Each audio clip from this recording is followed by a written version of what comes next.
My name is Borusake Galgalo from Yaudola Mobile Shepherd School. When I wake up early in the morning, I just try to call the young ones from their homes, then I take them to school.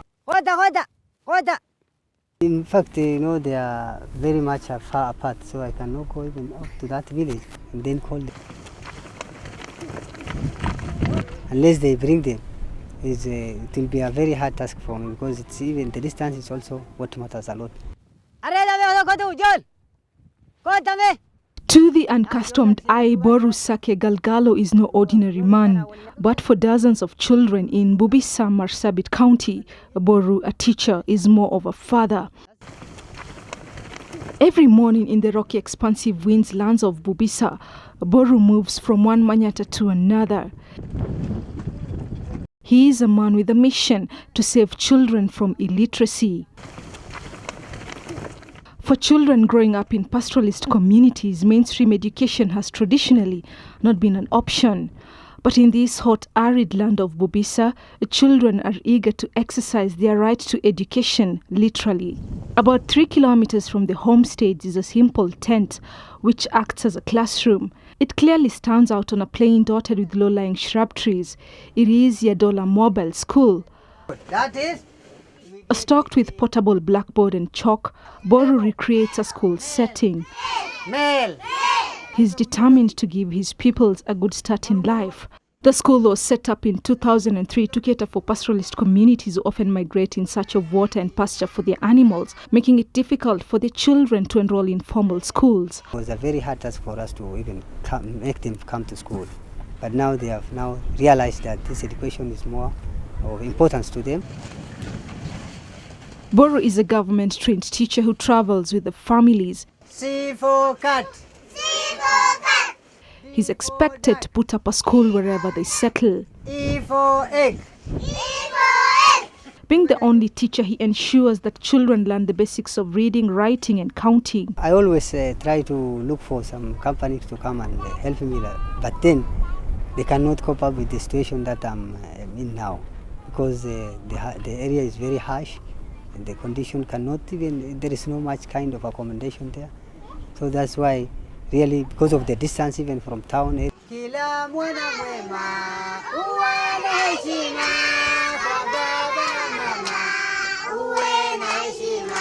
Whether they sit on the dusty tent, they keep hope alive, learning new things and enriching their lives. I think Aballe has understood what they have been doing, okay?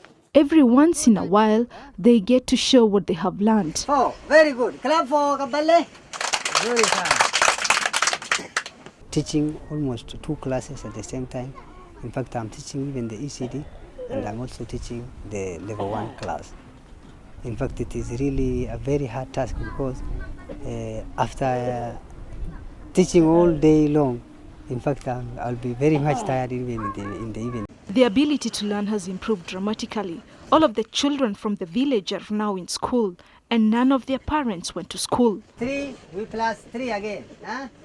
He knows firsthand the adversity faced by these children. I also passed the same way, from the same kind of environment.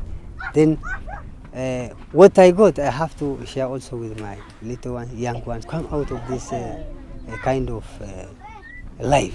Because we want to change their life so that they will be looking forward into the world which is now changing. Any visitor to this region is readily appalled by the conditions under which the teacher and pupils function. You add 3 to 12, okay? But also amazed by enthusiasm and commitment of the teacher to impart knowledge against all odds. After a month or so, they might even start going again, shifting. So all these materials of ours will be left behind unless I go and then look for another help, so that I will get a means of transporting them until where they are being shifted, you see, where they have settled, you see. So during this time, the lesson or the teaching will be broken. It might not be the best quality, but by making sure children continue learning wherever the families settle, the people stand a better chance of joining formal schools in future and improving their lives. In fact, last year, even one of my products who came from this school was #1 in Cabarela, in fact, and even Bubisa. the lack of sustainable funding may derail the project's long-term goals. The ambitious laptop project has many challenges. Here in Bubisa, there is urgent need for a reality check. More urgent needs are there to fix, from teachers to classrooms and basics, before climbing up the technology ladder. A far-fetched pipe dream or achievable vision? That is the question many here have been asking ever since the Jubilee Coalition revealed its free laptop plan in its elaborate manifesto. I can't do it here because it will be a very hard task, because those are breakable things and these people are always moving. It's going to be very difficult, and I don't see Marsabit County making the best use out of the intended project, because a lot of other fundamental things need to be addressed. Boru says more boarding schools should be set up to enable children to learn without interruption. Classes end at 12:30 p.m. The walk back home is equally long, only more arduous as the sun is harsher. Boru lives, moves with the community and provides continuous education to the pastoralist children. After working long hours teaching in the day, this dedicated teacher will not rest, but prepare for the following day lessons. His story is that of resilience. I really want to support this community because I am also part of them, because I'm from them. This generation that I'm teaching, I think they will come up with a sort of change in normal way of living. Boru knows that the hardship will continue for a long time to come, but he relies on his inner strength, knowing that by educating children like Halima will help build up his community to become literate, critical thinking people, qualities he believes can help the entire community. Rozongoi, NTV, Bubisa, in the county of Marsabit.